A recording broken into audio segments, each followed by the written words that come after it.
Hello, lovely peoples. I am Michelle. This is my hospital de Vita, and you're watching One's Been Left with Rules NYC.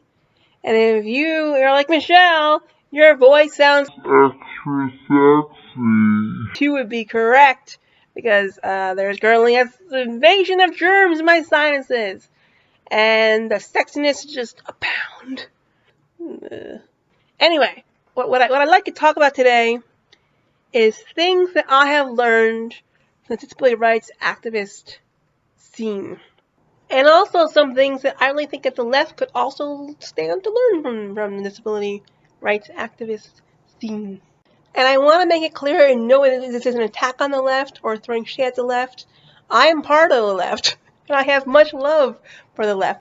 However, because there is often that big-ass disconnect between disability rights and the left just isn't often aware of certain things. And so, let's talk about it. So, a lot of times, in my experience, real activists take it to the streets, right? And one thing that I've learned is that not everyone has that option.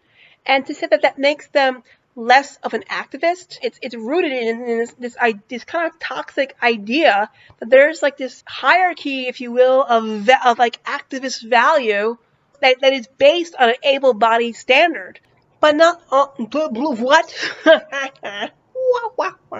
And I think not only does a good movement need to offer multiple ways, multiple forms of participation, but then not base what is revered and what is most valued and what is, quote, hardcore, solely based on an able-bodied standard. Some people need to petition, need to work within the system in order to get what they need to stay alive. Like, for an example, you are dependent on Medicaid to pay for a medication that literally keeps you alive.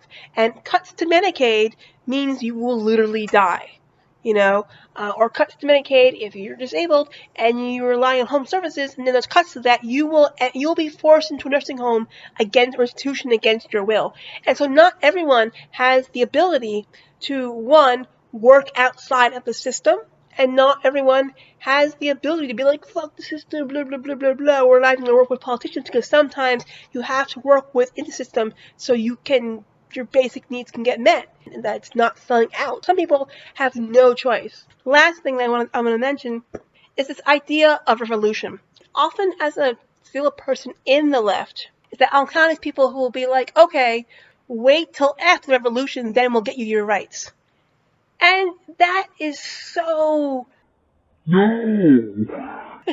My impression is now. I can't wait for your revolution to get my rights. And furthermore, if your idea of revolution is not all-inclusive, does not include all marginalized communities, such as the disability community, then you're just serving up another form of oppression. When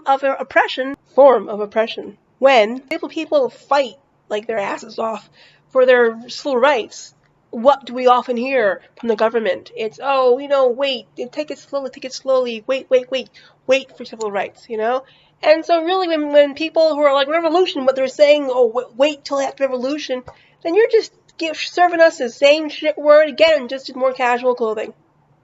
And that ain't a revolution. So what do you think? Especially if you're a disabled activist, or just an activist. Does it make you kind of rethink things? Or just leave your comments in the comment section, because that's where they belong. As always, be good to yourself, be kind to yourself, and thanks for watching this video. I appreciate it.